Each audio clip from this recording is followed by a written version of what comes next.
if you find yourself between the age of about 30, 35, 50, 55, you are going to be in an unstable period of the aging of this lumbar disc segment.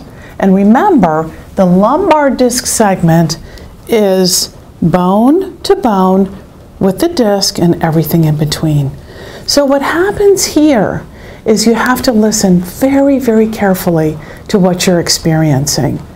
At the first half of this sort of this potentially 20-year-long instability phase is you may be more painful in the morning. In the early part of the phase, and more painful in the evening at the end half of the phase.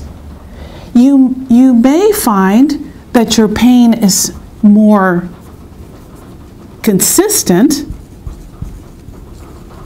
always, for instance, in your low back, let's say buttock and leg, in the first half of the phase, but in the second half of the phase, you may find that it begins to change sides.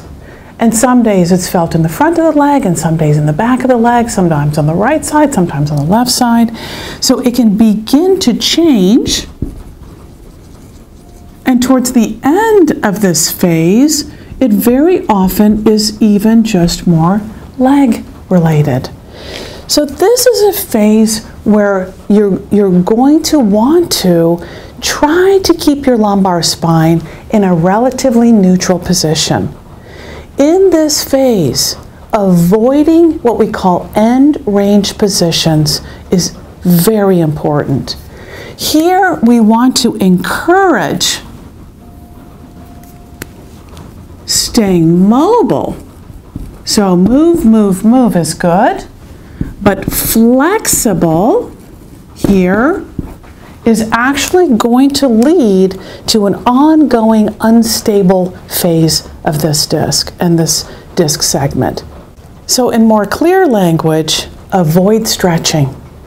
What we see is that trunk rotations in this phase can continue to put extreme shear forces through the disc segment and lead to not only ongoing instability, but also bone spur formation.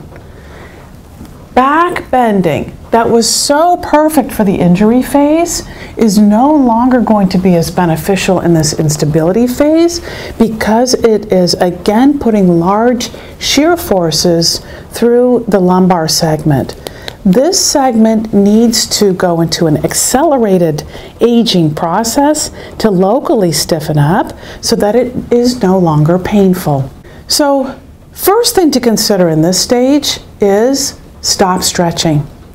Second thing to consider is in this phase, because there is a history of back pain, we know that we have lost deep core, deep intrinsic automatic strategies that we're born with that support the spine and spinal movement. Learning these strategies of internal stabilization are going to be key. And what we find is that the sooner you can activate these internal automatic stability strategies and apply them to your everyday activities, you can actually take a 20-year process and shift it down to about 2 years of stability time.